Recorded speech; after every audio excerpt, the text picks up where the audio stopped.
This is Ryan Poli. Welcome to the How Did I Get Here podcast. Coming up next is a conversation I had with Alex Talbot, the owner of Ideas in Food website and currently building Curiosity Doughnuts in New Jersey. Alex Talbot, thanks for coming out and hanging out with us. Listen, it is awesome to be doing a podcast in a sauna with you. It's the sauna cast, yeah. Can we turn up the heat a little bit? I think you have a very interesting story of the food world. And I think you've been dabbling a very long time in all kinds of different aspects of the food world. So let's take it back to 20-year-old kid working the line at some of the restaurants that you worked at. And like, how did you break into this industry and why'd you stick around? I didn't know any better. Mm-hmm. Literally. So briefly, I graduated Colby College in 96. And didn't really know what I wanted to do. I had cooked for friends and such. Actually, when I went to boarding school, a friend on the football team was going to have a date. And so I ended up cooking the meal for him in one of the professor's apartments, and then bounced. And then he presented this meal as though he had cooked it. Then graduating from college, I didn't have any real job prospects. An English major, so of course I don't have any job prospects. What were you interested at the time though? Was cooking even on the radar then? As profession? Yeah. Just beginning to, in the sense that a friend of the family, like that my senior year Christmas, had said, hey, if you're ever interested in cooking professionally, give me a jingle, basically, when you're about to graduate. So I didn't have anything, so I gave him a call, and he was tied into a country club, Shannon Shore Club in Rye, New York. So you were in that general neck of the woods years ago. Yes. But the chef there was Lenny Phillips. He's still there. But so this gentleman, Thomas Haas, introduced me. I went in for an interview, and the guy was like, "Sure, we'll hire you." It was a friend of the family. Basically, it was you're going to get this job because you know him. And at that point, it was just you're just getting a job. I was getting a job as like the lowest level. Yeah. Like, you are going to be working at a country club, working garde. Like, you don't know what you're doing, and this is where you're going to start. But before that job, what other prospects were you looking at out of college? Where you had some things on the table, you're like, I could go this direction. I can use my degree as an English major. There was that. I think I had done an interview because the college brought people in for interviews. What was it? Julio and Gallo. I mentioned they did boxed wine and canned wines before. Wines. Yes, yeah. Julio and Gallo. Yeah. Yes. Yeah. I must have had the accent wrong on the Julio and Gallo. I did an interview with them to be like a salesperson or something like that, and they were like, "Kick rocks." So I was between that or knocking on this door. Right, so I knocked on the door, and I got along with the chef pretty well. I mean, it was kind of a brief thing. I think I was actually late to the interview, and he was like, "Well, don't ever fucking do that again." Right. I was like, okay. In general. I was like, okay, well, I guess I got that figured out. Yeah. But yeah, I started, he was young. He'd gone to the CIA. He had been in Hawaii. And this is like his first big chef job at the country club. So he was young and hungry and driven. And I didn't know, Rosemary from Thyme. Right. And he saw that I was enthusiastic and would give me projects, and I mean, from cleaning lettuce to stuff like that. But he's the one that instilled the idea of you should do something really well, and then you should do it faster well the next time. So he would literally have me fucking stopwatch. Yeah, great advice on everything I was doing. Whether it was slicing tomatoes for the salads or if it was cleaning romaine lettuce. Like I was cleaning, sinkfuls of romaine lettuce, and he's like, faster. But he was also somebody that was curing and making his own smoked salmon for a country club. Like you didn't see that. Right. And it wasn't, like generic. It was like cilantro and jalapeno and fucking cool shit. Yeah. So once I kind of got into that bit, and he saw that I was sort of eager, again, summer job, right? I mean, there's country clubs swell with staff and then shrink in the wintertime. so he knew a chef that he had worked with, because years ago he worked for, in some form or another, I think he worked for Charlie Palmer in the pastry kitchen. But he knew this guy, Pat Vaccarello, who worked for David Burke. And if you're listening, all the big dogs in the late 90s. Huh? Pretty much. Yeah. I mean, and if your listeners don't know who David Burke is, they should go back. Like that's Charlie Palmer also. And Charlie Palmer as well. I mean, Charlie Palmer, I think is certainly, I look at him more as classic, whereas David Burke is the unsung hero for creativity in the culinary world. Setting the trends. He's still, I mean, early 2000s. Yeah, I mean, he's still setting the trends. Yes. But like and I'm sure we'll get there in the nonsense. So Pat Vaccarello, Lenny knew him, and he used to work for David Burke, but they just opened up the Maloney and Percelli, which was a steakhouse in the Stillman Restaurant Group. One thing led to another. Basically, they got me to stage at Park Avenue Cafe, which is David Burke's restaurant in New York. And so I started there. I got, one day.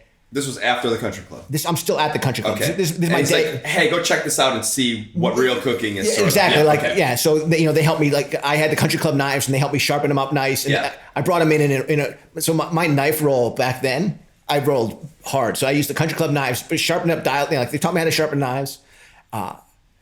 Rolled in a kitchen towel, and then tape, and then rubber bands. Yeah, rubber bands or twine. Yeah, rubber bands, and then in my backpack.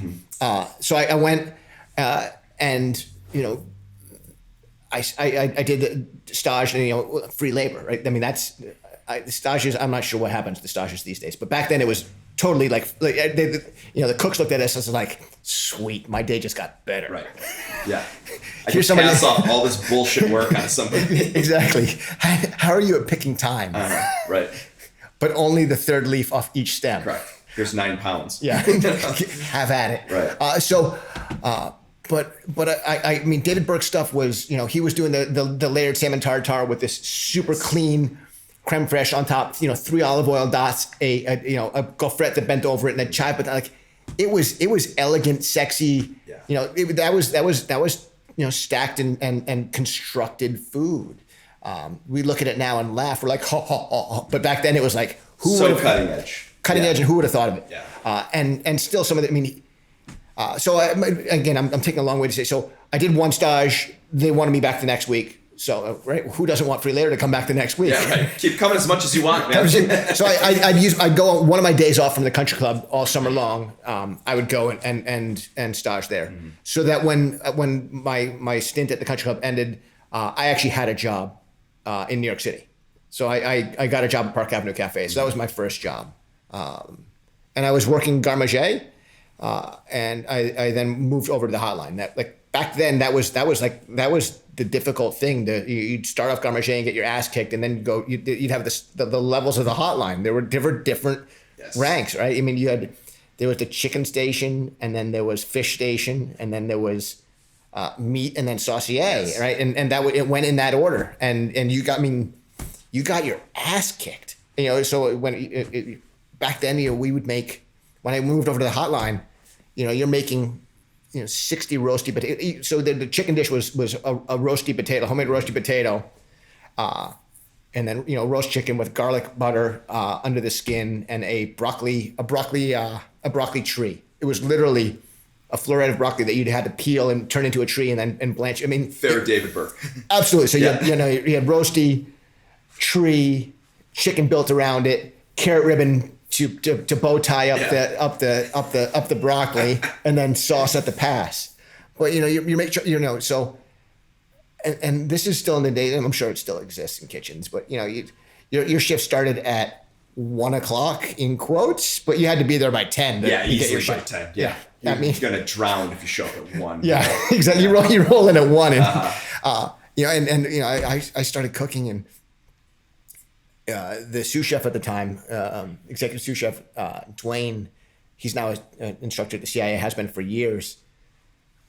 Looked after me after my first night, and he goes, "Son, if you don't get faster, you're gonna get run over like a Mack truck."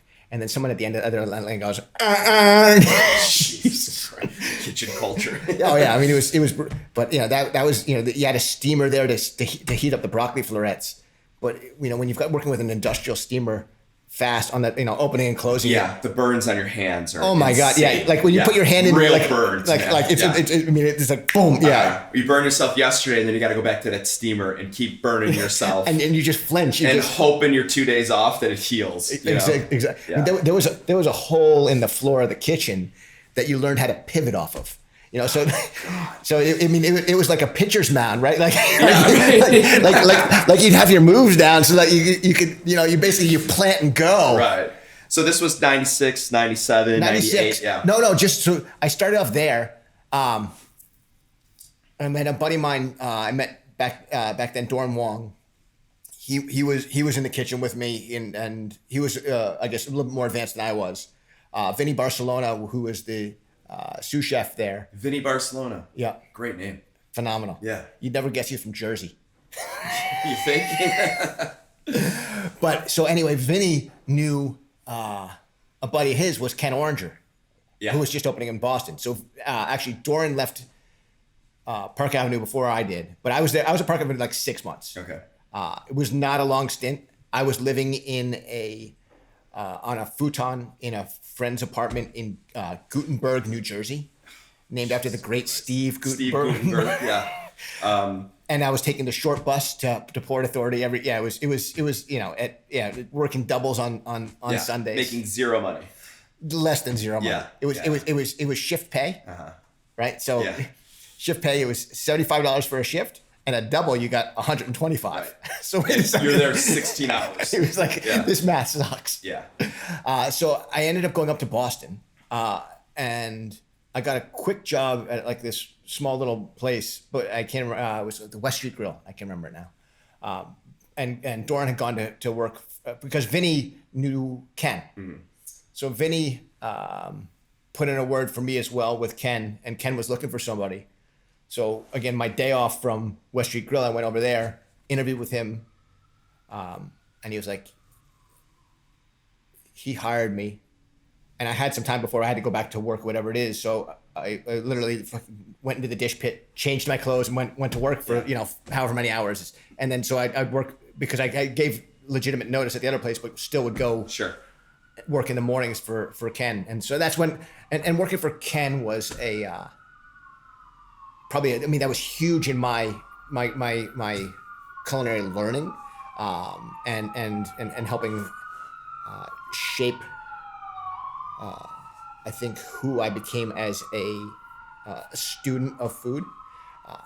Funny enough, I always like connections. I think we always make connections after the fact. But so Ken actually did his externship for David Burke. Mm-hmm. At River Cafe. So you think that was having David Burke on your resume was the door?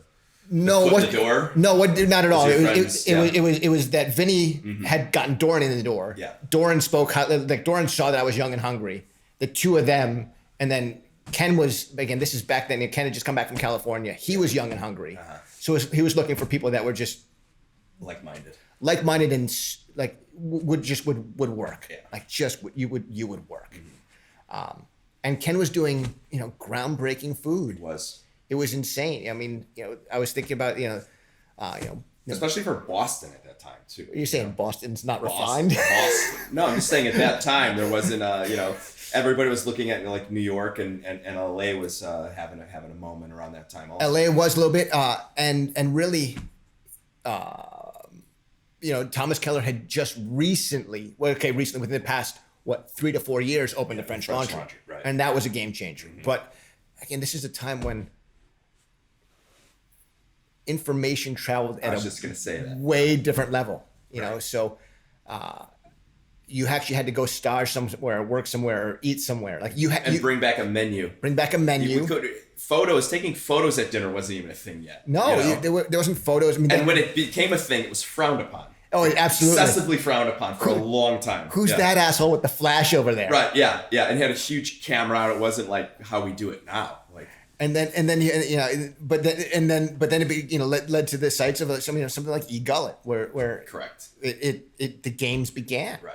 I think that's where we met. That's on my list to talk about. So how was your time with Ken then? It was brilliant. It was hard. Do you think that was the moment? Do you think that working at Park Avenue with David set you up for that? Like you went to the country club and you saw basic cooking. You were probably working the line, you're probably doing banquets, you're probably doing events, you're probably doing weddings, you're probably doing sandwiches at the same time, all that's going on. I feel like the country club experience I had at a young age was so pivotal for me to go on and be able to work a multi-station, set myself up for these like high-end restaurants that I went and worked at. Absolutely. I mean, I think country clubs are often really discounted as great places, but I mean, and I think you've got levels of country clubs and you've got drive in the chefs of the places. Correct.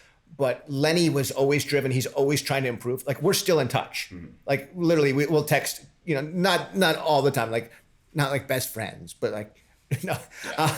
I'll have a random idea and he'll send something back, but he's always pushing. Mm-hmm. And doesn't, a country club, you don't really need to push, but correct. You sort of do, and he's always been that way. Like that's what's been magical about meeting him. I think I'm very fortunate to have met the people I've met in the sequence that I met them. Right. So again, working for Ken, huge, and that's where Aki and I met as well. Mm-hmm. And that's a whole other. I mean, not love at first sight. I was more like I was the asshole. Still am probably, but again, that became its own synergy. But working for Ken, so Ken traveled. Ken was always ahead of the curve in the sense that he's extremely well traveled and well read. Well traveled, well read. Yes. He can see something and realize that it's going to be the next big thing, and stay ahead of it. Yeah. And just passionate. And an unbelievable palate. Yeah. Like you can try and sneak something into a dish and be like, "What is it?" And he'll be like, "Yeah, there's oxalis in there." Yeah. Really? You found the oxalis in that?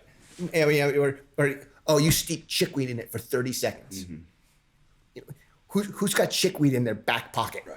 And how did you taste that? Right. Exactly. So what year was it that you left Ken then? So I started there in, I was there for like a year and a half, a little bit over that. Okay. So 98. 98. So Aki and I had left there and then went to Westchester, New York, mm-hmm. briefly. So when my pre-cooking days, my first real job was I was a dishwasher at a luncheonette in Bronxville, New York. Mm-hmm. And this is, the owner there was a small little luncheonette, and they did all their cooking on 2 hot plates and a microwave. Jeez. And I mean, he served it worked. And it worked, and served like a lot of food, So I was the dishwasher, hand washing everything there, and he did catering with 2 hot plates and a microwave. Like it was kind of not so crazy, but small little space. So when we got back to Westchester, he had actually rebuilt it out. He put an actual proper kitchen in there, and he was looking for a chef for the place. Mm. So Aki and I took that on. We thought it would be a good idea, and I worked for Ken. Left as a sous chef. I had in theory skills, in theory. Okay.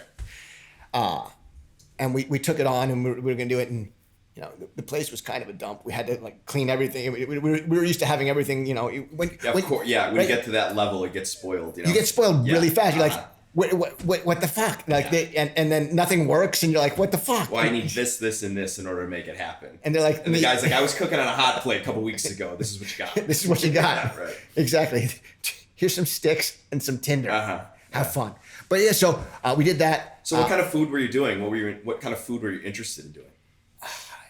I don't think I knew yet. Yeah. I mean, it was still always chasing something that was delicious, that we enjoyed. I mean, it was, I think at that point we were just stealing the stuff that we had done from Ken's with making it your own.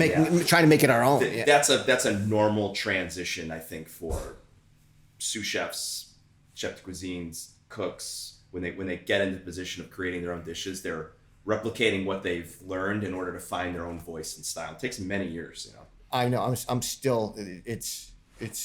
I'll get there eventually. Yeah. That goes off on a whole other side of creative thing. But Kirby Ferguson, he's got this great documentary, or not documentary, videography thing. He wrote it. It is everything is a remix. So that, well said. and he did, but he looks at music, mostly music and movies is what his thing is. Yeah. Well worth watching. It's it's like 20-minute things put together for an hour. But that ties into food. Like everything's old is new. 100%. Yeah. But he had this 3-part thing that it was like, with everything was a remix. It was like copy something, and I look back at that and I borrow that idea because my mindset is always right. First, you need to collect. Then you need to copy. Then you need to combine.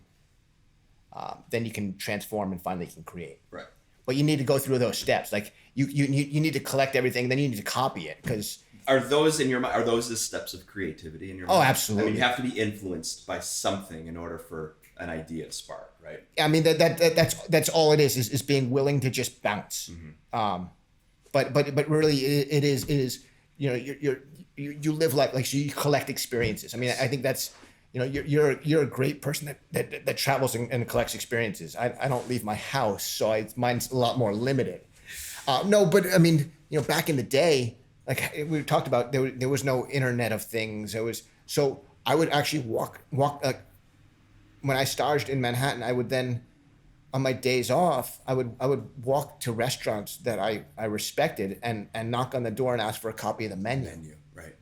I didn't eat there because I couldn't afford to eat there. I couldn't afford to eat there, and then the menu only told you so much. Right, like that was it. Like okay, you've got pork belly with cranberry beans. Right. Arugula and at least mostarda. At least the menus then were a little bit more descriptive. Like those are the ingredients. You look at menus now, it's like 3 words. Yeah, exactly. And there's 30 ingredients on a plate. You've got sunshine, rainy day, and a rainbow. Yeah. You're like, oh, of course, I saw that coming. So delicious. My goodness. So let's move into eGullet because I think that was a huge pivotal moment for cooks and chefs in the food industry to have. I mean, for me, I think it was the first food blog. Yeah, I mean, it was a food blog / forum. That everybody was involved in. Absolutely. So everyone was there. Again, right, because we're all searching for information. So I remember seeing eGullet for the first time, like 1999, 2000. So we were in Westchester, and back then Westchester was short, like 3 months. I couldn't deal with it. Like it was not working. Was he, so not to side note, did he say, hey, you can run this restaurant and do whatever you want? Or, yes. Hey, here's the menu. Do whatever you want. Okay. But we also have to do this stuff. Yeah. And I was like, well, this stuff I don't want to have to do. Right. You can have this section of the menu and you have to keep these dishes. Yeah, it was more so a lot of his catering stuff that I was used to doing fine dining, small portions, busy, but this catering thing, no thank you. Funny enough, so we left that and we created this, and this is back, okay, the irony of this is back in 2000, 1999, 2000. We called it, created a company called Amuse Bouche. Mm-hmm. And we did intimate dinner parties for people in their houses from like 4 to 14 courses. Right. And we go start to finish. Like nobody was doing this back then. And we were doing it. And it was super cool. So we prepped it out of our little apartment kitchen and showed up and dialed it in. That's and super dope. It was crazy. It was insane. Yeah. We did that. And then during the summertime when people would go travel and do whatever it is, go away, we ended up getting a job on Martha's Vineyard. And we ran a restaurant, La Cucina, that was owned by Marco Canora and his mother. Right. So I was the chef, Aki was the pastry chef. And we did that for 2 seasons as well.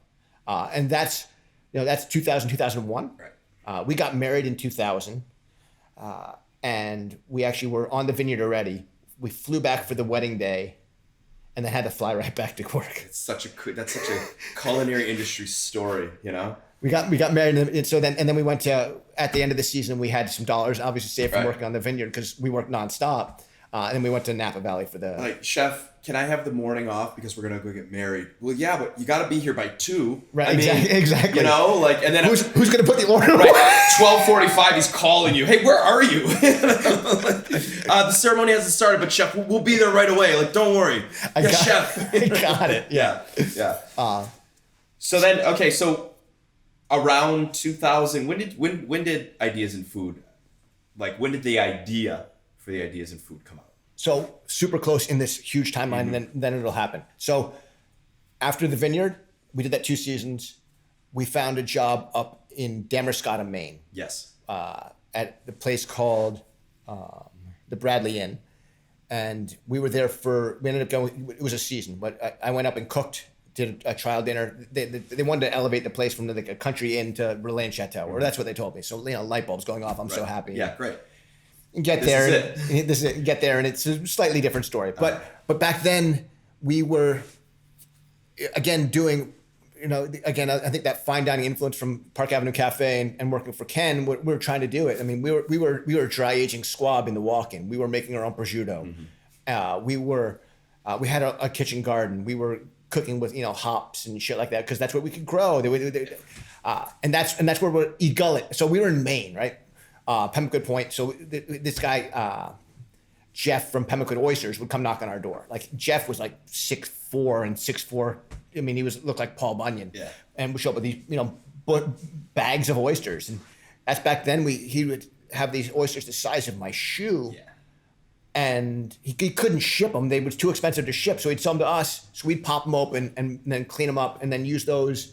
And we do oysters Rockefeller in this huge thing. Do 3 oysters poached with a yuzu cream spinach and it was one thing. But that's when we'd go home at night and the computers were a little bit faster, and that's where e-gullet was. You go and look at who had just dined at the French Laundry to see what other coolness stuff. Right. Now you have the menu. Now there's the first time that we're actually seeing pictures in real time. We're seeing what the food actually looks like, right? You're seeing, holy shit, this is what the food from Pierre Garnier looks like. Yes. This is what Alain Ducasse. So now you're starting to put it together. You're like, holy shit. And you're sitting there jonesing for somebody else to put up some new picture about some new thing. Right. This is what Alain Passard's food looks like. So at that time, during e-gullet, everybody was on there. You decided to launch your own site. Yes-ish. So after the season in Maine, somebody approached us, family friends, because we were leaving Maine because one season was good. We got run out of Dodge.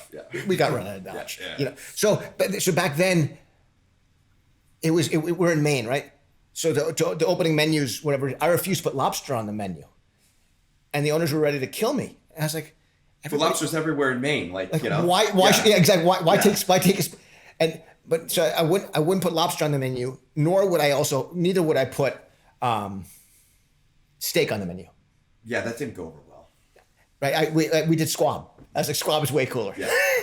So finally, we took a ribeye. We did put a ribeye on the menu. I broke the whole ribeye down, broke it down into its parts, and served like the center cut and then the roasted cap separately. And then one time, someone in the dining room got the ribeye and was like, "This isn't a ribeye. This is, this is a fillet because it's all cleaned up and nice and right." Yeah. So that's when I fucking went to the walk-in, took one of our dry aged ribeyes out and threw it on a platter and walked it out in the dining room. And it's like, "This is your fucking ribeye." Also, it's my last day. I quit. Didn't quit, but the owners were happy to have us finish our tenure. Yeah, I'm sure that went over well. Yeah. So from Maine, we packed everything up, and we ended up getting a job out in Pagosa Springs, Colorado. At the private club. Owners had a ranch. It was called Kia Grande, and they had built an 8-room boutique hotel. Where they wanted again, super high-end restaurant, and they wanted a couple so people could. Back then, it was they wanted a couple so that you wouldn't go insane, right? Because you're still in the middle of nowhere. But we had free reign to do what we wanted to, and we started off as chefs and became the directors of operations of the place. But it was kind of in the middle of nowhere. You were splitting this idea of you're on a 4,000-acre elk ranch where you have hunters coming in Right. that want like big hearty Yeah, what's food. the clientele, right? Exactly. Like, But they also have the, you know, you've got a chihuly in the foyer. You've got white, you know, carpets. Like you don't want mud on the carpets, right? But it was this really weird thing. But that's where we started really coming into our own with food, and that's where we were kind of in the middle of nowhere. And one of the manager at the time, Michael Chafin, mentioned that we should start a blog when he started seeing what we were doing, and we had time to do it. Like, I mean, it wasn't open yet. We were cooking for friends and family. We were cooking for random folks. We were cooking for people from town, but we were kind of twitching and itching and creating all this stuff. He's like, you should just record it and create a blog. I was like, what the hell's a blog? what's a blog, right? I mean, you ask people today what a blog is, and they don't know. Right. They're like, TikTok? Basically. I was like, no. Yeah. You know, so that's when Ideas in Food started.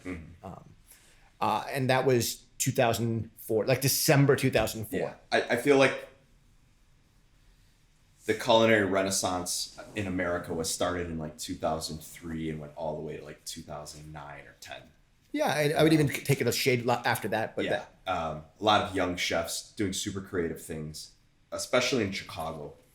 Like 2004 to 2008 was, I think, a huge pivotal moment in Chicago where you had young chefs doing super creative things outside the box of what the classical French restaurants of the time had been doing. Yep. And the amazing thing, what was going on in Chicago was different from New York, was the chefs were supporting it and endorsing the people that had worked for them that are, you know, it was almost like the passing of the torch. The older chefs were kind of like not allowing, but standing behind people that worked for them, endorsing it, saying, you know, this is great. And it was a big moment in Chicago those couple of years. And I feel like in New York, you had that grip of those older chefs, older French chefs that, you know, French food and anything put in a canister wasn't food. And there was a real pushback on the, you know, molecular gastronomy. Oh, sure. Thinking. Absolutely. You know, yeah.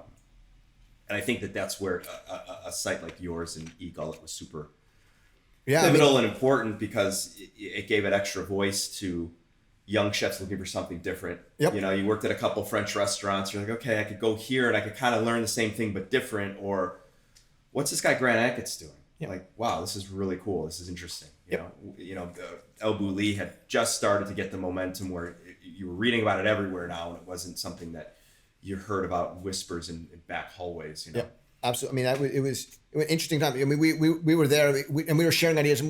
We didn't really realize people would actually look at it. Like we just started doing it as a digital notebook, and then people started reaching out. I mean, that's where we started to meet people, and you know, it transitioned from HDIGH to Ideas in Food, and that's how we met a lot of people. I mean, that's Ideas in Food, and we were still working at Kia Grande through 2006. And that was that's your last kitchen job, last restaurant gig.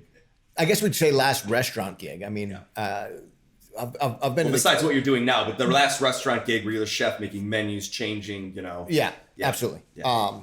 Though there'll be an ish to that. So after we left Colorado, we drove cross country back home. When we lived in Colorado, we'd actually drive back once a year for a month at a time. It was shut down during mud season. So we could do the drive from Colorado to New York in 36 hours. It's not bad. No, not It's really good. Yeah. Jesus, man. Yeah. Yeah. With no GPS, printed out paper, 90 pages of MapQuest printed out.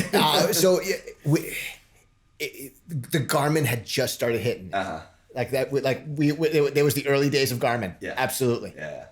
Amazing. But then we got back east and kind of didn't know what we were going to do. Still had Ideas in Food, but it was still just it was a blog. It was that's what it was. But people started reaching out to us about, you know, are you guys going to teach this stuff, or can we, you know, do something? So we started back then. We started putting up classes. The workshops. Yeah. Workshops on the website, and we're going to do one on Sunday. This one's going to be on breaking down a whole pig, and then the following week we're going to do one on pasta making. And they sold a little bit, but when we put the classes out there on how to work with hydrocolloids, they sold out like in a hot minute. Yeah. Because we had the time in Colorado to to really work with things and tinker and explore and develop and understand the ingredients or get an understanding of it. And then people wanted to know how to, let's take, I guess, the curtain, open the curtain and see how the magic actually works. Now, was that in an aha moment of like, hey, we're doing pig butchery, we're doing all these classic things, we're doing sauce making, pasta making, and then you do something modern, like we're going to show you how to use all these stabilizers for textures, and it's sold out. Like, were you like, okay, we need to lean more towards this, or you just were doing things that were interesting to you? We were just doing stuff that was I feel interesting like to you've us. always just done things that are interesting to you, and there's no fucking rhyme or reason. And you're like, oh, Alex is making donuts now. And everybody's like, yeah, okay. Yeah. Makes no fucking sense. And the culinary world is like, yeah, well, sounds fire, man. I can't wait, So how has that, I don't know how to say, saying you don't give a fuck isn't the right thing, because you do. You care a lot about the process. Yep. You care a lot about the minutia that goes into it. You care a lot about problem solving. You care a lot about failing. Yep. I think you and I look at failure as a good thing, Yeah. Which I learned along the way is like you need failure in order to like get the data to how to try to fix mistakes. So how has that influenced the blog, everything that you've done post Colorado, what your thinking is now? I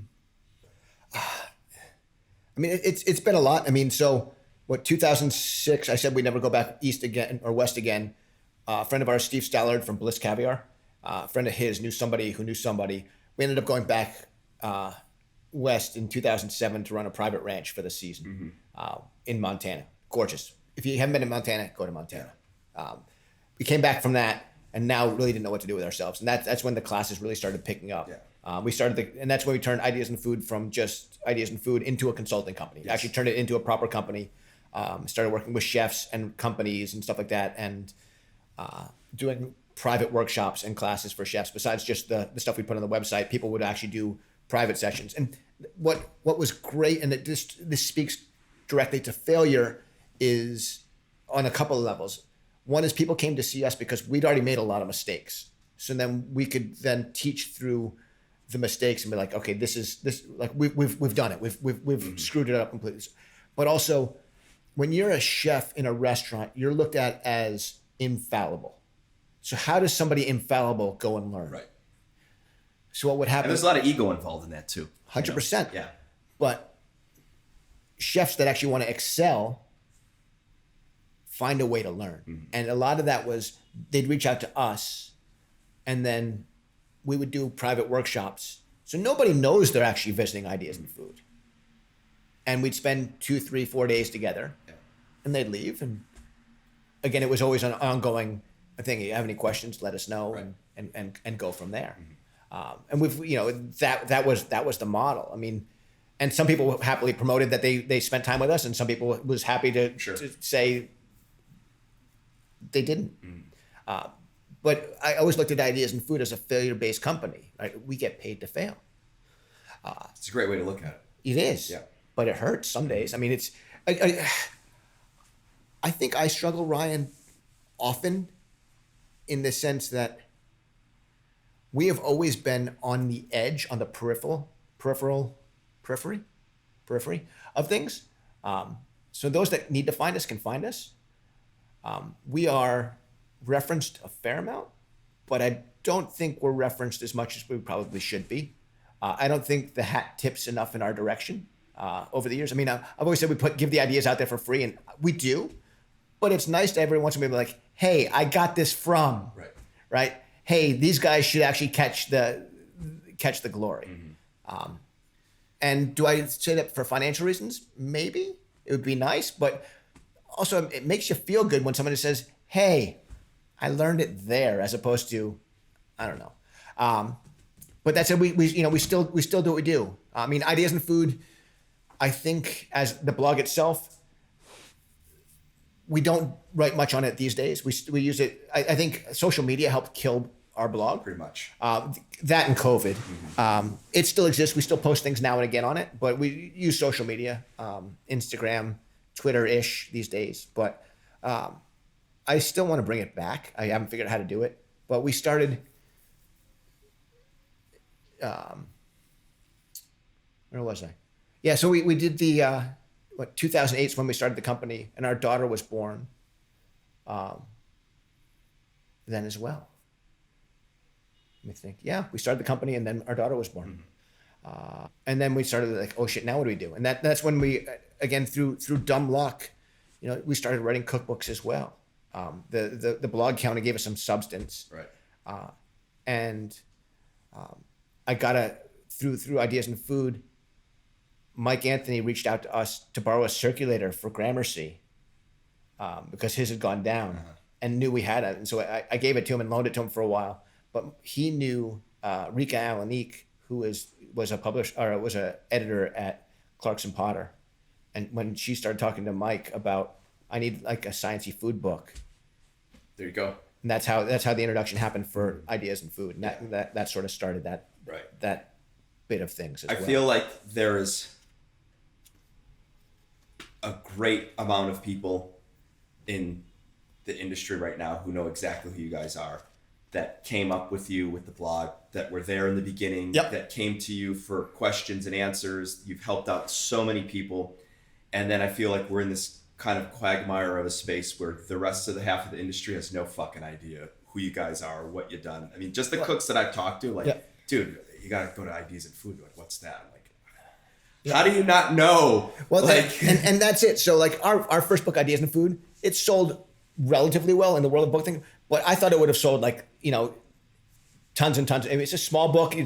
But it came out in the era of flashy, big, overproduced pictures, sterile, stark white, the French Laundry being like the pivotal kind of like echelon of when cookbooks came. When I first saw the French Laundry cookbook, it changed everything for me. I still think the French Laundry cookbook as a whole is probably the best cookbook that's ever been produced. I agree. I remember the day it came out, the chef I was working for brought it, and we all had to wash our hands and wanted to touch it, and we just flipped through it.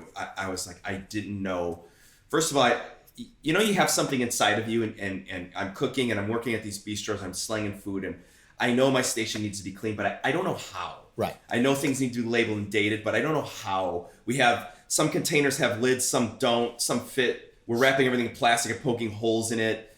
I want my plates to be nice and tight and clean, but I don't know how to do that. I've never been shown, or the people I've worked with, I haven't found that path to get there. Yep. And the French Laundry cookbook came out, I'm like, oh, this is fucking how you do it. Yep. And I was like, I have to work at this restaurant. And I read that thing cover to cover. How many times have I read that thing cover to cover? Yep. And there's things that I do today that Thomas instilled in me in 2001 that are how I operate a kitchen, the organization, the cleanliness, the time you sweep the line, the time you sweep the line, how many times you sweep the line, how you wipe your station down after. Like, those things are like ingrained in me because of that restaurant, that cookbook. Right.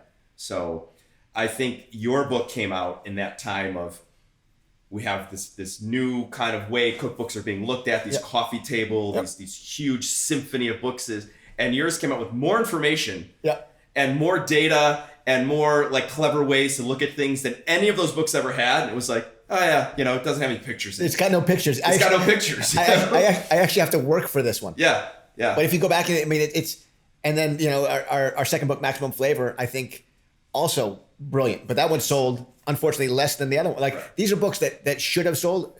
Again, I'm not really good at marketing. I'm not really good at like putting ourselves out there to hire someone to do that. You're not supposed to be good at marketing. Right. But so, I mean, that the whole thing is when you write a book, when you're self-employed, like, there's not lots of dollars. Like, we've never figured out how to make the millions. Like, it's still a hustle.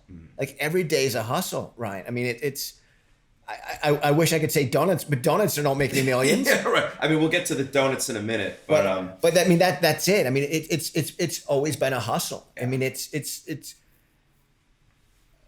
I mean, if I could find a harder way to do it, I probably would do it. You definitely would. But it's not smart. But I guess that's it too. Like, I would think every once in a while, like the hat tip, someone would be like, "Hey, these guys could use some bucks. Wouldn't it be nice?" Right, but right. Just the money tree. Fucking, I keep shaking it, but nothing's falling out. But do you think you do that to yourself? it could be self inflicted, and or it could just be the time is still not right. Could be both. But I fought. So our first cookbook came out. Like I fought for when I wanted to get it for the fall season, right? No, instead it was published 3 days after Christmas. Who's buying a fucking book 3 days after Christmas? Man, yeah. Like there's got to be before Thanksgiving or put it out in spring, right, or something, right? Like I mean, the shittiest public, and they wouldn't move it. They would nothing. That's crazy. So how am I going to succeed? Like there's certain things that you can control and certain things you can't. Yeah. Looking back, so it's impossible to do this, and hindsight is always 2020. But where we're at in the technology world now, and looking back to where your website was when you first built it. Yeah. What have you learned along the way, and what would you do different if you're thinking about relaunching it? Is TikTok and video and the reels, is that something that you'd want to entertain, or would it still just be an information website, pictures? This is how we're attracting industry people. Like, how do you attract more people into knowledge about food and cast a wider net than the small group that you're screaming to already? I don't think we ever screamed. I think we just we're talking, and every once in a while somebody would listen. Mm-hmm. I look at video as a pain in the ass, so I'm probably not going to touch it with a 10-foot pole. Mm-hmm. I mean, if you want to find some janky video, there's actually an Ideas in Food page on YouTube. I can't wait. With some old videos. I can't wait to pull that up. So we did video a little bit, but it was time consuming, and I didn't always find the juice. Like I didn't want to sit there and watch Aki or myself do whatever it is. I mean, I'd rather have been hands on with people, and I watch all the stuff that exists now, and I was like, I don't know, the human brain is starving for something, but we're not getting it. It's just an ongoing scroll and consumption. Yeah. I don't know. It's pretty mindless, It's very mindless. Yeah. So, again, it goes back to the book that you actually have to read to get the information out of, as opposed to just sitting there and matrix it and put the thing in the back of your head and download it. Yeah. Or we just read headlines now. If not even that. Not even that. Yeah. Yeah. I mean, it's so if we relaunched it, I don't know, but I think a lot of things, but I think donuts allowed us to put Ideas in Food into practice. Mm-hmm. Not the way that you would have thought per se, but if you look at it, it really is an extension of what we've always done. It's just circular. So why donuts? I mean, you're the kind of guy, have so much knowledge in that brain. You're smarter than your own good. You're an amazing teacher and instructor and guide. And out of everything you could possibly have done in the world, you chose to do donuts. Well, first of all, I'm blushing. Well, it's all true though. But second of all it goes back to, I didn't know any better. I really like donuts.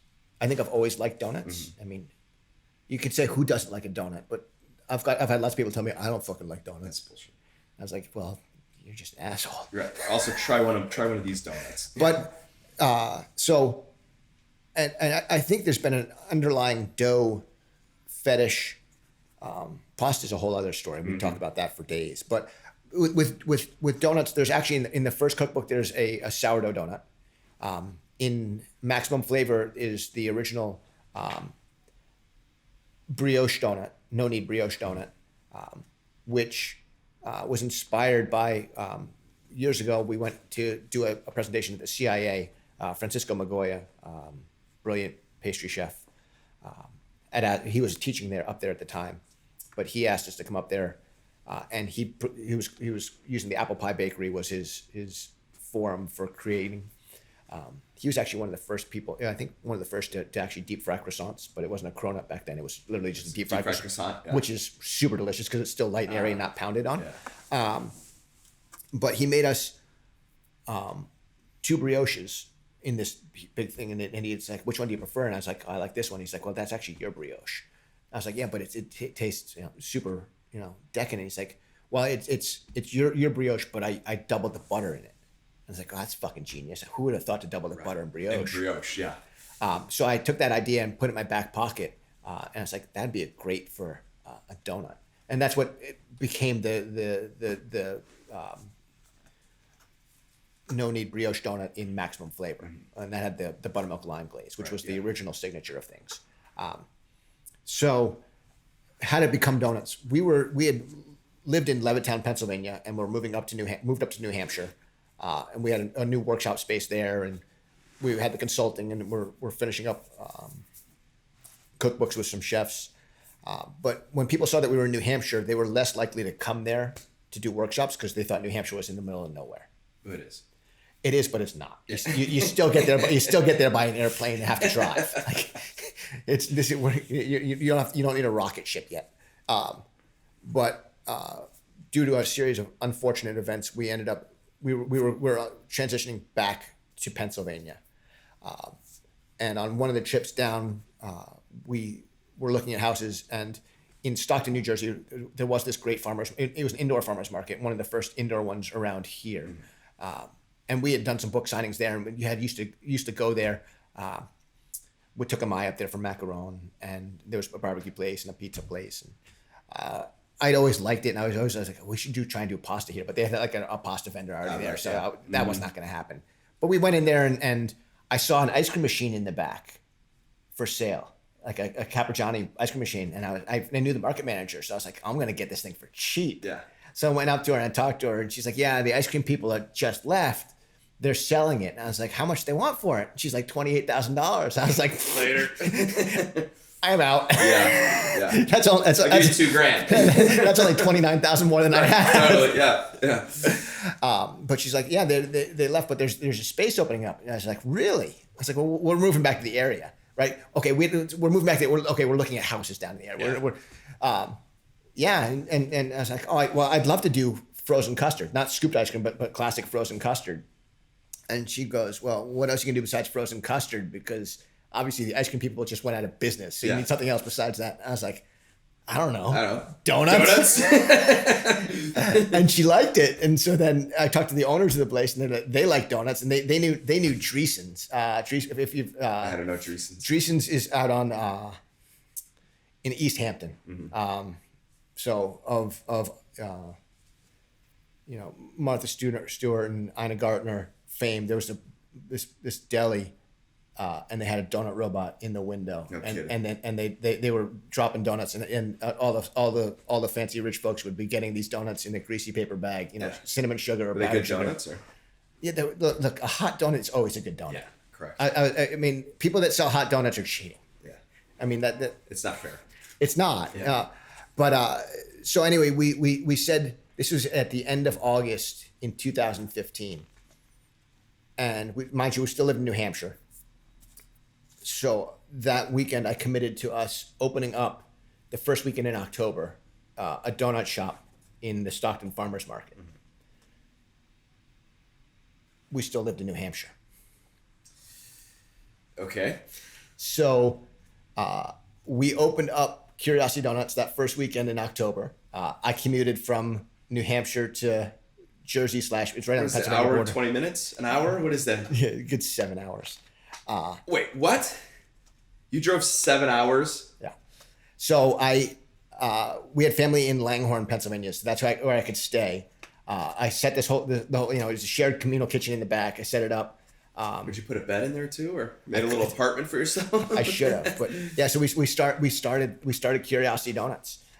Curiosity Doughnuts stemmed from obviously the ongoing curiosity from ideas in food, always asking questions, but also I was reading Brian Glazer's A Curious Mind, mm-hmm. which was about his curiosity conversations. So the kind of things all kind of, again, connections, right? Things smashed together. Right. And then that first weekend, we were opening up and we were writing about it on Ideas in Food, this blog. I'm not sure if you heard of it. Yeah. But Tejal Rao from, she now works for the New York Times, at the time was writing for Bloomberg, reached out to us. So she had always read the Ideas in Food. Mm-hmm. Saw that we were doing this and was curious as hell. She's like, why the hell are you guys doing donuts?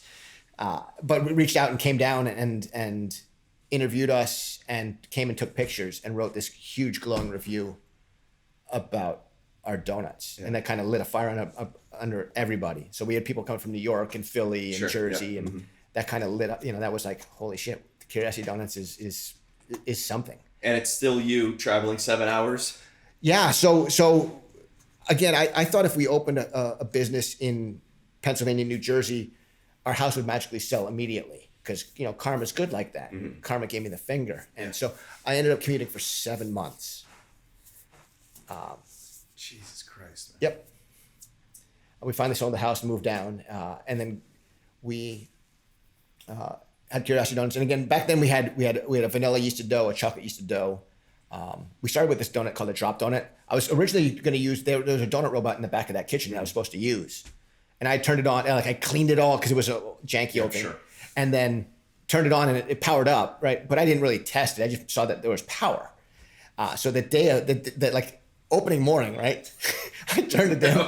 Opening morning, I turned the thing on, and the fucking thing fritzes out. Like it's not working. There's a couple other fryers in the back, so I was like, all right, well, I'm gonna fire one of these. Let's go.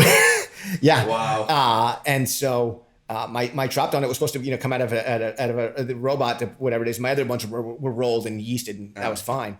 But so I put it in a pastry bag. It looked like a big long hot dog. Right, yeah. That donut actually went on the shelf pretty quick. Then we started doing apple cider donuts, and yeah, it was crazy. First year, and then I was doing a dinner out in Kansas City, organized, started by Bonjour Lee, and then Viet Pham was there, and Eric Bruner Yang, as well as the Contra Boys were there as well, and I of course was doing donuts.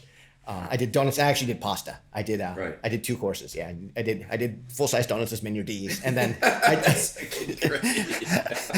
I did pepperoni bolognese with pumpkin and cocoa noodles. Right. But Eric had worked with Whole Foods, this Friends program, where he had put some ramen shops inside Whole Foods, and he put me in contact with them.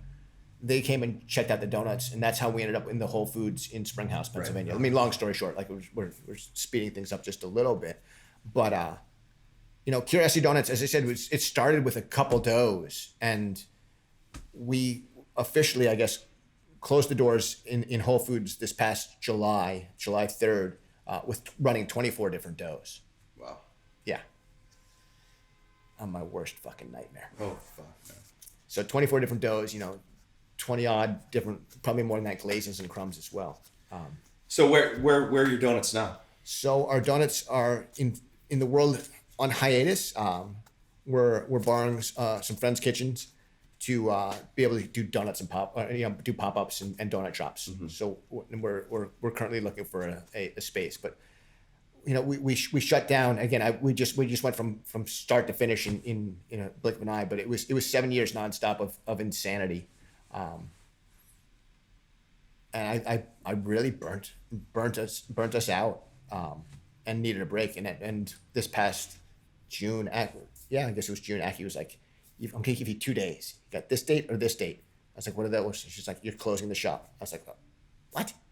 And it was, yeah. I mean, I was getting up at 1:30 in the morning. Our daughter was putting me to bed at 5 o'clock at night. Time to make the donuts, man. Yeah, it was bad. Yeah. So we shut down. On hiatus, and then I started making donuts again. Why don't you just hire staff and have them make it and you oversee it? I wish I was better at it. Yeah. But a couple things.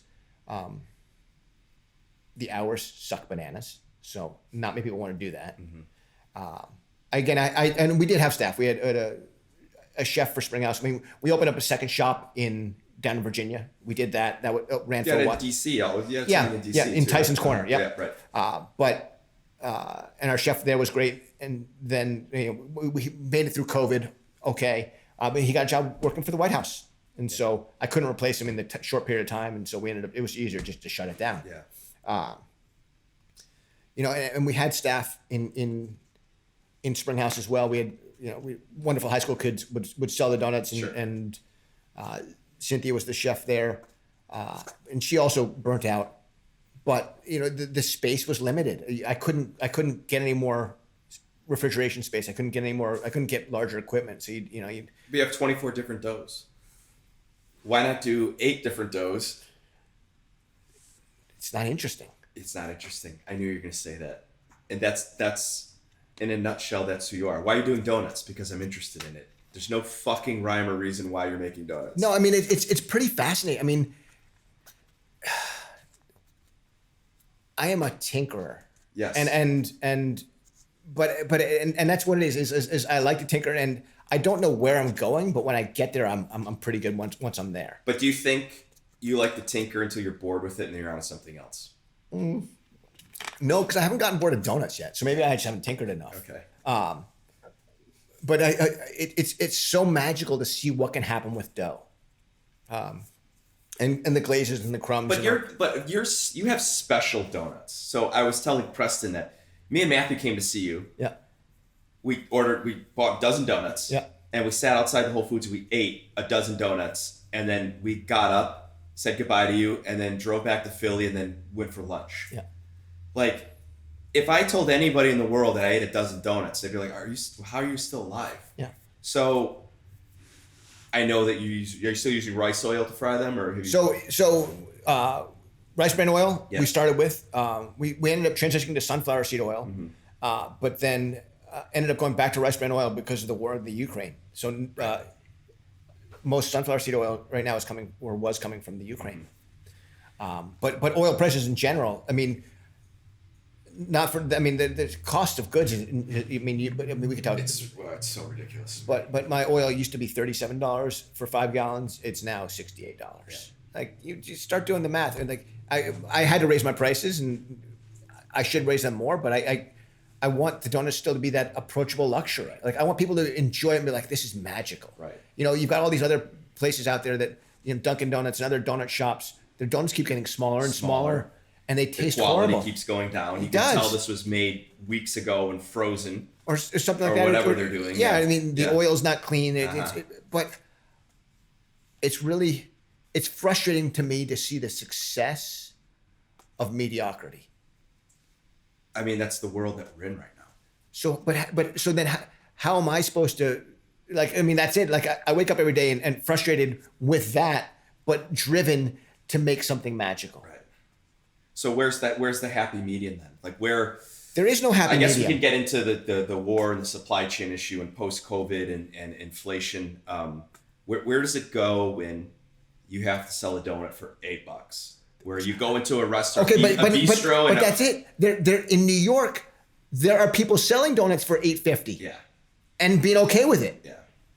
What the fuck? Right. Like that's the problem. Right. I mean, the demand is not going to be there. And donuts are going to become a special occasion thing for some people. But I don't want everyone to have to eat a dozen donuts at a clip. Right. But I do want you to maybe get 6 and then do a donut tasting. Like that's why we have all these different doughs. Right. And you ask, why 24? Well, you really like this, and this. I like this, and this. Yeah. Preston, he likes these. Yeah. Right. And that's it. Like part of it was also.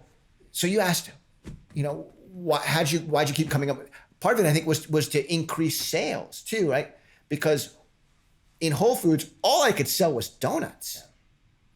So how do you make, sure you can put a new glaze on something, but that's not new. That's right. That's putting lipstick on a pig. Yeah, right. Here's the same donut just in different colors, right? As opposed to here's 24 different textures and cooking times and experiences. Yeah. Experiences. And that's like you travel for experiences. Mm-hmm. I think I travel inside my head for experiences. Right. I mean, that's a vast world universe of knowledge and fun and chaos and nightmare. Yeah, I was gonna say nightmare and insanity, but that's it. Like when we can make something that really make a donut, a good donut should really make you smile.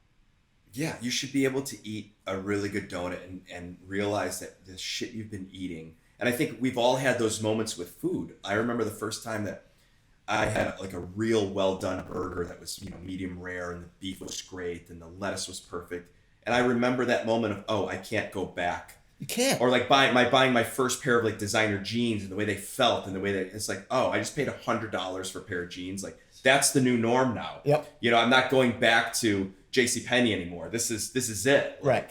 And we all have those moments. And I feel like, especially a lot of things that you do. Pasta is another, you know, we worked on pasta together for so long and Yep. it inspired me to open a pasta restaurant. Yep. So I feel like you have that magic to kind of like take something so simple and so stupid and something that's been, you know, bastardized over the years and make it so special and turn people onto it. Yeah. But is that enough for you? What's going to be next after that? Really, it's. I know it's a loaded question because you might not have it, but it gets to the point of what, you know, where are you going? Where are you going? I don't know where I'm going per se.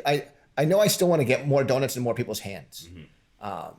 You know, I find, I think pure disgust. Like people are like, well, why don't you have lots of investors? Well, one is probably I couldn't deal with investors, but people don't really knock on our door. Mm-hmm. You know, like people are like, why don't you have lots of people knock? Right. I don't think they're all out there knocking on everyone's door. I think, as I said, we're on the periphery, right? I don't. But that said, I think investors as a whole would cloud the waters unless you found somebody that was just as passionate about donuts. Right. And I mean, and the return on investment on donuts, it can't be that great unless you have 100 of them. Yeah, and I mean, there's different levels of it, right? Mm-hmm. I mean, you look at my model, and it's, you know, who's going to say yes to 24 different doughs? Yeah. Like but that's why we're different. I mean, but yeah, so I still want more donuts. I want pasta too. So I mean, so back in the day at Stockton Farmers Market when we had, you know, started things off, we created what we called American Noodles, which was on Friday nights at the farmers market. We would do a pop-up pasta place. So it's indoor farmers market that's open 2.5 to 3 days a week. We then would do a pop-up noodle shop inside our donut shop in a farmers market, which was great. So we do 3 to 4 not noodle dishes, 4 or 5 noodle dishes, and then we'd have our frozen custard as dessert with occasionally have a donut as well. So I still want it. I still love donuts by day and noodles by night. That's great. Yeah. That's awesome. Yeah. So you think you'll go back to noodles, or? Yes. What's wrong with, I'm just spitballing here. Why don't you work on getting your doughs into the frozen market where people can, you know, take the dough out of the freezer, rise it themselves, deep fry it themselves, sell the glazes, like do it yourself donuts at home. Like if you're thinking about let me scratch that. Let me ask a better question. If you want to expand Curiosity Doughnuts in your mind, in a perfect world, money's no object, you could get as many spaces as you want. What does that look like, an expansion for you? I think it's people. Mm-hmm. I mean, look, money's no object. We have to think about money. I mean, that's the problem. But it's a hub and spoke model, and it's finding passionate people that want to do it. Mm-hmm. You know, the secondary model is connecting with chefs who have, you know, restaurants but do nothing with the space until 5 o'clock at night. Right. Correct. Yeah.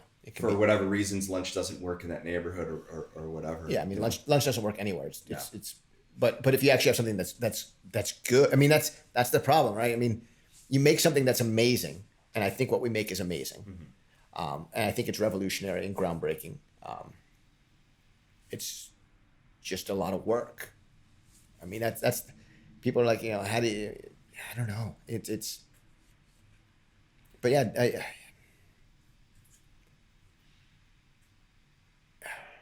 I mean, I'd like to do more. I mean, I've spent the past 4 months or so retooling basically everything that we've done to make it even more efficient. I mean, I think I'm efficient, but once you start adding things into it, it becomes what starts taking away. But also part of it was the time. Like I realized that a lot. I'd have to spend a lot. Like I'd have to get in there and actually roll some doughs to get them fried. So that's a 2-hour window that you've got to be there to get things rolled so that you can get it cooked. Yeah. So I've reformulated stuff and created new stuff so that you can now walk into the donut shop and just start frying. Yeah. So that means you don't have to be there at 2 a.m. You can be there at 5 in the morning. Right. Those are 3 magical hours. Well, why can't you sell donuts in the afternoon though? You can. Yeah. I mean, you'll sell them till about. I mean, at Whole Foods we would sell them until about 5 o'clock, 4 or 5 o'clock. I mean, depending on how it was, it would ebb and flow. But the best days you'd be sold out by 2 to 3 o'clock. Right. I mean, that's a good time. Yeah. Now that way everyone's where they want to be. I mean, I think our donuts have about an 18 to 24-hour window. Mm-hmm. I think after that, it's a fresh product. I mean, I think people that are selling, you see all this stuff that's being sold, and it's multiple days. You got all this. It's not. I mean, you could look at a donut and be like, "That's stale as fuck." Yeah, but I mean, and I've got people that say 2-3 days later they'll still love the donuts. I was like, that's fine, but I don't still love the donuts. So I'm not. People are like, "Do you sell the donuts?" I was like, "No." Right. I mean, but yeah, I mean, I don't know. I'm my own worst enemy. I agree. I think we all are sometimes. I didn't really know what that meant. People kept telling me you're the one standing in your own way, mm-hmm. and I never really understood what that meant. It's probably the pandemic is when I learned a lot about myself, and I realized like what that means and how I'm actually standing in my own way. You convince yourself you don't want to do this. You self-sabotage in ways. But I don't always think we know how we self-sabotage, and I don't always think we know how to throw ourselves a lifeline. Or correct it. Yeah. We don't. Right. I mean I think you made an interesting point, and it goes back to a couple of things, but let's reference it. Like when you opened the French Laundry Cookbook for the first time, you realized, okay, this is how you can actually label something, and this is how you can store something, and this is how you can cook something, and this is how you can plate something. Mm-hmm. But it's seeing the details for the first time. What we're seeing today is,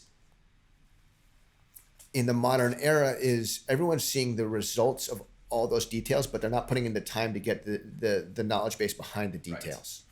Right. And they don't know why the details exist. And some of the details don't make any sense at all. But it's those details that make it special. You could go to Noma's Instagram page and you can recreate their plating. Yeah. But you're so far removed from what actually went into that and how it tastes. And I think that's where we're stuck in industry right now. There's too much photos. There's not enough left to the imagination of someone just bringing you a menu and being like, here, mm-hmm. and you have to like imagine what Pierre Garnier is doing, mm-hmm. because someone explained a dish to you and said, oh, it was this grapefruit with asparagus and this pine nuts, and you kind of like visualize it and taste it, opposed to just looking at the picture. Yep. And be like, okay, I know what that tastes like. Right. When you really don't. And I think today, in a lot of cases, there's actually too many details and too many steps in too much cooking. Too many buzzwords, too many buzz trends. But no, like I think everyone's saying that they don't have enough time to do everything. But if they pulled out 7 of the steps and put the phone down for 7 of the hours, it'd be magical to see how much more time we have. Right.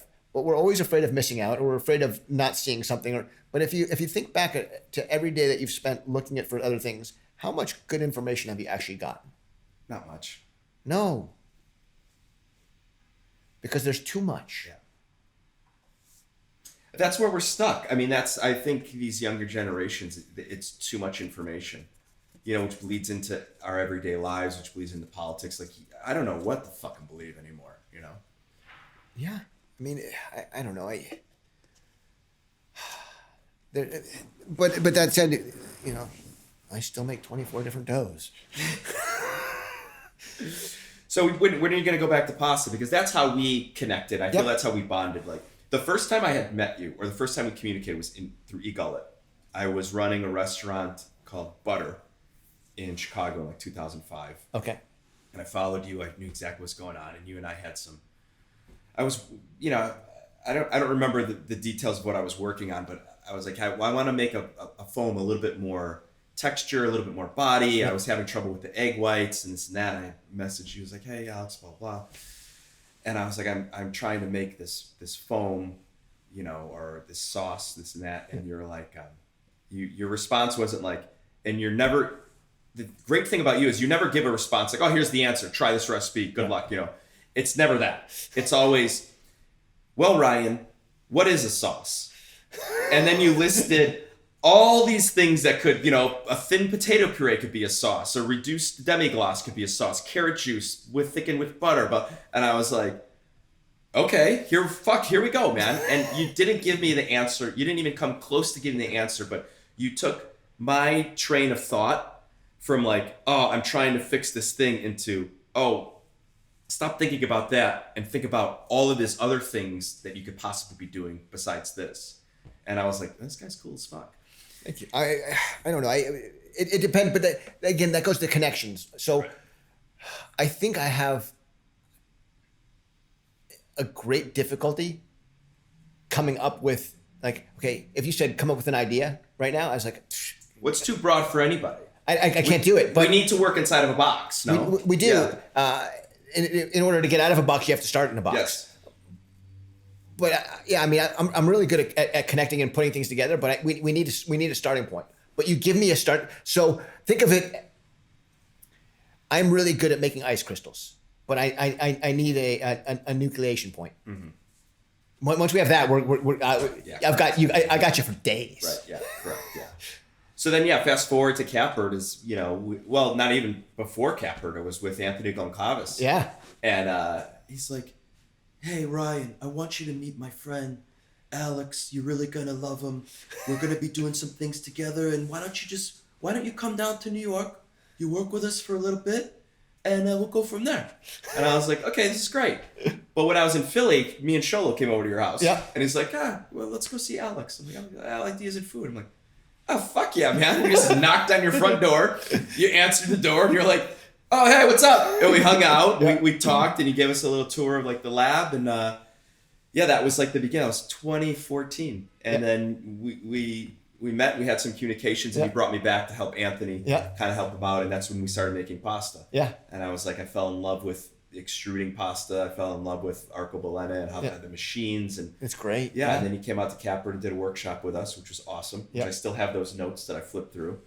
And here we are right now doing a podcast. So you are, I look back, I was telling Matthew, we're opening a restaurant based around pasta. And I said, there's X amount of people super influential to get us to this point. And your name came up. It's like, if I didn't run into Alex, I don't know if I would have been this stoked about pasta. I don't know if I would have been, pasta to me was always a vehicle for sauce. Mm-hmm. And you turned it into, well, let's flavor the noodles. Let's make them more texture. Let's do this. Let's do this. And I kind of got really inspired by it. So awesome. Yeah. And if there's any problems with it and there's any failures, you can blame me too. I plan on it. Yeah, good. Absolutely. Okay. Absolutely. Yeah. So back to the question of, after donuts, what are you thinking about? What's exciting you right now? What trends in cooking are exciting you right now? Where do you see things going? And not talking about staffing issues, supply chain issues. Like where are we at with cooking? Where do you see it going right now? And what excites you that people are doing? I don't know. Great answer. Let's just wrap up the podcast there. I think. No, I don't. I think I'm so. Even though you can see all this stuff out there, I'm perplexed because I don't know how everyone's able to do it. Yeah. I don't know how people are able. You've got people that are during the pandemic and afterwards saying they've got no money, no staff, whatever. And they can barely survive, and yet they're still opening 2 more restaurants. Correct. I don't get it. Like it goes back to me going, man, money tree, come on, man. Yeah. I don't see it. I want to see more. The rewarding mediocrity is really difficult. I'd love to see more, I guess, high end or not high end, more. Is it more famous? No. I would like to see I would like to see the torch being passed, but not only being passed, but also getting people out of the way, right? You've got restaurant groups or you've got big chefs that have 40 restaurants. Do you need 40 restaurants, or could you maybe, I don't know. When's enough is enough. I don't know, right? I mean, that's it. And then you've got there's people out there that have money or throwing it at. It's like, how do you spread the wealth? Maybe I don't know. Right. I mean, that said, but that's because no one's throwing the money at me. When the money's thrown at me, it's like, fuck everybody else. Yeah, right. Right. I think like what at least what I'm seeing is like, it always starts with, the trends always start with like the chefs, like, and I'm seeing smaller restaurants, 1,000 square foot restaurants, one menu. This is our menu. Yeah. I feel like we're not catering to fake allergies anymore. Yeah. You know, it's kind of like, this is what we got. There's 24 seats. There's a line outside the door. If you don't like the menu, it's no problem. Yeah. You know, someone else wants to sit here. Right. You know? I mean, I do. I guess I'd like to see people really happy about it, but I still, a lot of folks I talk to are still struggling way more than the world wants to let on. You know, you've got oil companies making record profits, and the cost of oil for frying in is It's the highest it's ever been. yeah. I mean, I don't know. It's something's going to fall hard fast. Yeah. As I said, I think pasta is smart and solid. I think returning to really delicious, but I don't think we're not in a creative movement right now. No, we're definitely not. I mean, yeah. this I is said that, but I said that a couple weeks ago too. Everyone's just kind of. It seems we're asleep at the wheel. You know. we are. Everybody is just doom scrolling, Yes. waiting for someone to do. You know, and I don't know. What kind of ended? I mean, the rise and I don't even want to say fall, but the rise and disappearance of El Bulli had such an impact on the restaurant industry. There's never been a group of people that have influenced an industry so much, and then when they left, like, nobody cared anymore.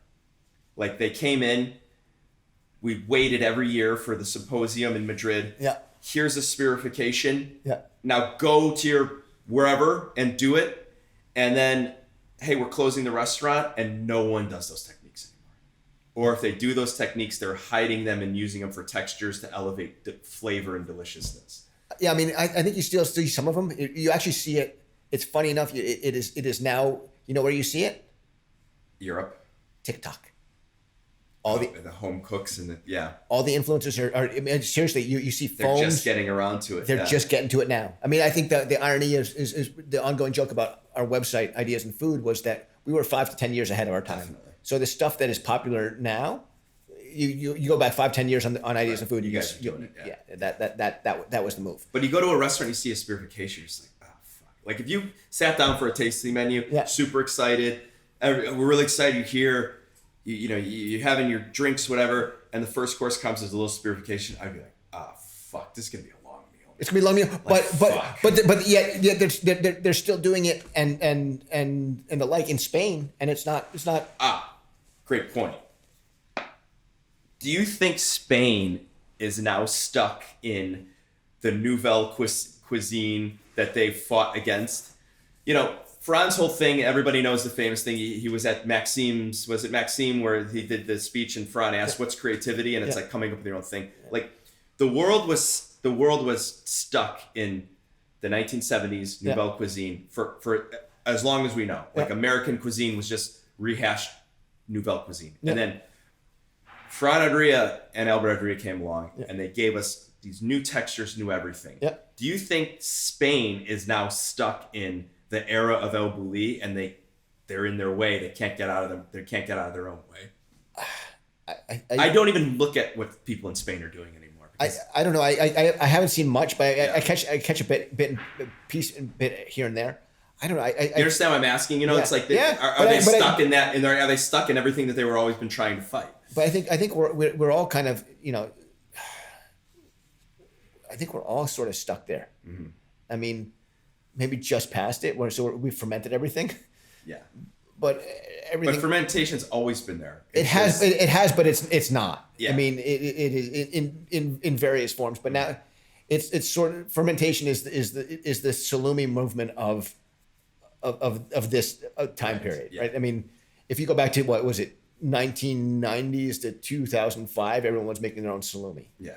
Now, which was fermenting, right? Uh-huh. Now we're fermenting everything. Yeah. And is it bad or good? I don't know, but I often think that sometimes it's better off to let people focus just on that, and you buy it, and then just sort of like, I think that most homemade salumi is not better than the stuff that you can buy. I agree. Just like ketchup. You can make a good ketchup, but you know, Heinz makes really good fucking ketchup, man. Yeah, I mean, they've got however many years of experience under their belt, exactly. Right? And also, mass marketing, and you know, this is what we grew up eating. Exactly. So I guess that's it. Anything else that we missed? What else do you want to talk about? What's going on with your place? Iggy's. Yeah. It's being built right now. We're having we're going back and forth with some general contractors about getting the right price. You know, everything's so expensive. Nobody's looking out for your best interest but you, is what I realized through this whole process. Opening a restaurant is, I've never been on this side of it. I've always came on board as a chef or chef partner of something, like, okay, here's the kitchen. This is the concept that's being built, is where we're at. So I've never been on the front side of it, of finding investors, you know, designers, bringing them on, figuring out the voice and what we want to do. So it's been an extreme learning experience, and it's really set up to make you not want to do it. So it's you and your brother? Me and my brother, yeah. Investors? Handful of investors. Handful being like 5 or like a bunch? I think we got about 9 right now, and we need to raise just a little bit more money. A lot of it's friends. A lot of it's regulars of Cappered. Okay. And it's all people that are in it for the right reasons. We have a really great support group around us. We have an amazing landlord. In Nashville, this neighborhood that we're in is bought up by huge development groups. Okay. Big development groups. They put a Soho house in there. There's a pastis going in there. It's owned by AJ Capital, which is a huge firm around the country. And we lucked out. We got a guy that owns a building there. So our restaurant's on the sort of the ground floor. It's a little bit raised up, and then there's 5 retail shops, a high-end furniture store, a textile company. Like, he really curated the building. Okay. Because he wants to help Nashville grow. He's very passionate about the neighborhood that we're in, and he specifically wanted us to go in there. Like, when we sent him over the deck, we met with them, and then we sent over the deck, and you know, the realtors I was working with, they're so great. He's like, hey, listen, this guy, like, he's really picky, you know, he's really hard to get a hold of. And I guess when they sent him the deck, he called them right away. He's like, I want to talk to these guys. So that's great. He's in our corner.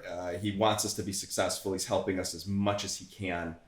And I think there's just a lot of good energy around it. You know, me and Matthew, we know what we want. We know what to do. We might not have the best ways of doing it. We're going to make a lot of mistakes, but our hearts are in the right place. We're opening this restaurant for the right reasons. And I think, you know, being 45 and opening a restaurant's a lot different from having ambitions at 28 and wanting to do your own place. And I think what I know now of how this whole process works, I would have failed miserably if I would have done it before then, I think. I could spend hours just going into the detail. You know, that's one of the interesting things is nobody really talks about how they find investors, how they find good people. No one is willing to do that workshop. No, and it's really funny. When I first started pitching investors, I was fucking so terrible at it. You know, okay, well, tell me about your concept. Oh, well, you know, I didn't know how to sell myself. I didn't know how to articulate the financial model the way it is. And after 3-4 miserable experiences, I learned talking to people. It's like, you got to be selling, man. You know, always be closing that Wall Street. They're right, you know. So let's talk about ABC. Yeah, which is right there, ABC. Yeah, but that's always be creative. Always be creative. Yeah. But always be closing. So that was in Glengarry and Glen Ross. Yeah, Glen Ross. But it was also in Boiler Room. Yes. Which who did it? What did the phenomenal version of it? Which was it Vin Diesel was in it? Vin Diesel was in it, yeah. But it was shit. Now I can't remember. He's not the actor. No, he's now married to J-Lo.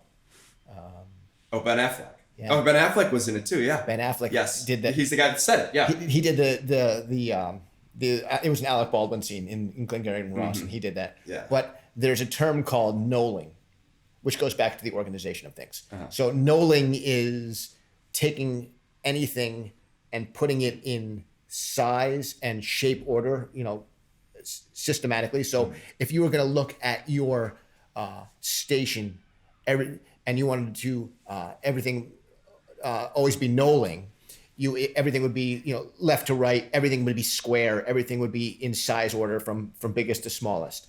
So there's the artist, and I think he's now doing freaking Nike shoes, but Tom Sachs. He has his 10 bullets, but one of the terms is always be knolling. But he uses the Glengarry Glen Ross quote. So you've got Alec Baldwin going, always be, and then knolling. That's funny. That's so great. you definitely want to look into it. So, but if you're a cook or beyond a cook, a chef, and you want to look into the term knolling, I was really actually became, I guess, clear about it after spending a dinner out at Michael Botaccio's at Inc. years ago, and how he had everything lined up and dialed in, and I took a picture of how everything was and wrote about it, and that's when someone said, "That's knolling." I was like, "What the fuck's knolling?" I mean, knolling sounds like like phlegm. Right. I had to not to get over. I got extremely overwhelmed, and it was early on, like during the pandemic, when I said, "Okay, I'm gonna get serious about this. I'm back in Nashville. I have a great house here. I want to stay." It got really overwhelming, and then you get overwhelmed, and you get disinterested, you get afraid of it, and then I put it down, and then I'd go back to it. And what I realized I need to do is, I need to take this whole opening a restaurant as like a pie or a cake, and right now, I need to focus on this little slice to get into the rest of the pie. So right now, I need to build a deck, and I need to build a financial model. And that's all. Don't worry about finding investors. Don't worry about what neighborhood it's going to be in. Don't worry about what you're going to serve. This is the only thing that I can focus on right now. And not to get overwhelmed, until I get this done, I can't find investors. So worrying about where I'm going to get investors doesn't really matter because I don't have the information to give that to them anyway. Right. So I said, okay. And then I got that. And then it was like, okay, now I have the marketing materials I need to go and start pitching this idea. Now it opened up to calling people, getting in contact with people. Then it was selling it. And then it was, now the next slice was, I need to find a space, which is a huge slice of it. I linked up with this realtors, Ojos in Nashville, and they're so great. And they took me to see all these, and it was that's all I could focus on. And then every once in a while I'd start thinking of, oh, how am I gonna do this? And I'd get overwhelmed and I'd shut down. And I'd be like, just get back to this little slice. And that's what helped me throughout this whole process. People are asking, what's gonna be on the menu? I was like, I'll write the menu the day before we open. That's the least, that's the easiest. That's the easiest part of all is the menu. I'm like, are you fucking kidding me? I could care less what's on the menu right now, you know? And that's how I got through it. And I'm still going through it of just this is it, man. We're only focusing on this. And Matthew wants to talk about our first pre-shift meetings. That's great. I'm glad you're thinking about these things. But right now I need to focus on just the small wares budget because we're a little bit over budget. And I got to shave off, what toys am I going to get rid of? Right. Well, I can't get rid of that. I need that. Well, I need everything. Yep. So something's got to go. And that's where it's at. It's a completely overwhelming process, especially if you're doing it by yourself. So here's a question for you. As you're looking at a restaurant, I don't even know the size, whatever it is. Are you looking at machinery to replace people? Thinking about it, yes. Wanting to do it, no. Not yet. The way to replace people is to have a small enough restaurant where you don't need a lot of staff. And this place is it's 2,500 square feet. I've modeled the menu, so we need 3 guys, 3 line cooks. That's it. I'll probably be one of those line cooks for a little bit in the beginning until we get our feet underneath us. We need an expediter. I don't even know if we need a food runner. The servers can run their own food. Maybe 1 food runner on the busy nights. So we need 2 people, prep people in the morning. So maybe we need 5, 6 cooks. And I don't know the temperature of what's going on. I hear you can't find anybody, but I was just at Arco Bolena and they're showing me that, you can make stuffed gnocchi with this machine. And if you want to make more pasta, you can do that. I was like, oh, fuck all this thing. We can get you a program that's going to lower the baskets in and take it out when it's done. Like, okay, I don't need that. That's cool, but I don't know if I need that right now. That's an interesting question. I don't have an answer to it. It's something I'm thinking about. I don't know if this restaurant's going to be that, is automation eventually going to take everything? I don't know if we can't find labor. That seems to be the normal transition of, I can't find humans to do this. So we're going to spend a little bit more money and get, robots in the kitchen. Mm-hmm. Is that going to help the labor shortage? I don't know. I mean, I think that underlying thing is we talked about it earlier. Like my hours were so brutal that I had to do something to change. Right. Because, on the other side of the thing is people want things when they want it, as they want it, delivered to their door so that they can have, whatever it is. Yeah. But they don't want to actually have to be the ones to do the work to do No. They don't want to wait more than 10 minutes either. I think society is going to have to bend a little bit, not break, but bend and sway to be like, okay, listen, I can't have everything now. Everything's a little bit more expensive. What I hope with the supply chain issues, I hope that people are just going to be going to the farmers markets more. That's my dream. For every action, there's a reaction. But going to farmers markets, right? Farmers are facing the same thing. Yeah. So their products are, and farmers markets were never inexpensive to begin with. Right. But you could at least, you're gonna get something, support local, you're gonna get what you're looking for. I don't know. I wish people would cook at home more. I don't know. There's a lot of things that I wish that I don't know if are gonna happen. And I feel like we've gone through so much adversity in the last 3 years. We still haven't learned any lessons from it. As soon as it was possible to go back to business as usual, that's what we did. Mm-hmm. And nobody, at least I don't see anybody, in the political world, media world, in the public, actually looking back and, taking the lessons they learned and implementing it in their businesses, the way that they look at life. It's just kind of like, oh, vaccine, great. Yeah, back to normal. Back to normal as usual. Great, everything's open. Mm-hmm. All of a sudden, everything's open now. Go to concerts. Go out. Yeah. Go shopping. Yeah. And you're like, what the fuck just happened? Like, no, we need somebody to be standing on a stoop being like, hey, this could happen again, and look where we're at. And let's not forget. And it's just, I don't know. Mm-hmm. We're doomed. Mm-hmm. We need the alien invasion more than ever. It's the only thing that's going to save humanity, I think. I think humanity is the alien invasion. Yeah, touche. The virus. The multiplying virus on the face of the earth. Uh-huh. Yeah. Well, I think we'll end it on that note. Yeah, we might as well. Yeah, might as well end on a positive note. Yeah. Excellent. Tell us about your donut. Tell us where to get your donuts at. If somebody's listening to the podcast and they want to check it out, and they want to have 24 different varieties of donuts, where do we go? So I have no idea when this is going to air, where it's going to air, or how it's going to air. Probably in a couple weeks. Yeah. So I think the best way to do it is to look at Instagram, yes. Curiosity Doughnuts, and that will give you up to date about what the heck's going on in our chaos. Yeah. And obviously check out Ideas in Food. Please do. So again, we wrote on it for 15 years straight. Maybe missing a day here or there with a photograph. The last 10 years, there's a photograph about something going on as well. So the archives are deep. If you actually are interested in kind of tinkering and exploring and not even understanding, but just being curious, just follow the rabbit hole. Like we put past dates on there. Like you can get lost for days. Yeah, I agree. And it's pretty fun to see where it goes. And you'll be like, hey, I just saw that wait a second. You look at the date and it's from 2007. But it's interesting to see your thought process and what you said about it, and to see how it evolves over the years too. Oh, it's pretty awesome. I mean, I think some of the stuff I've stayed the line, and you can see lots of things. Oh, that's a terrible idea. Fucking what kind of an asshole would think of this? Right, yeah. But no, I mean it's fun. I get nostalgic and dive down it and be like, shit, we did that. Mm-hmm. That was a clever one. Yeah. And yeah, I mean I mean you and pasta, I think that's going to be insane. I think pasta is definitely something to do. I try and convince you to put a donut shop in there during the day, but that's a whole other conversation. I mean, that's a conversation that could be had. Alex, you've been a dear friend of mine for a very long time. Thank you, sir. Overly inspiring inspiring. I'm expiring with the virus. Yeah, me and the virus were expired. You're a extremely inspiring person. thanks for all your friendship over the years. Thanks for doing this. It's always a pleasure talking to you, and I always get some sort of insight out of it. So. I appreciate it. Thank you much. Yeah. It was a lot. I wish I could have interviewed you for the equal amount of time. It would have been. I would have learned Maybe something. start Curious Donuts podcast. Oh Jesus! In the sauna. Thanks. Thank you.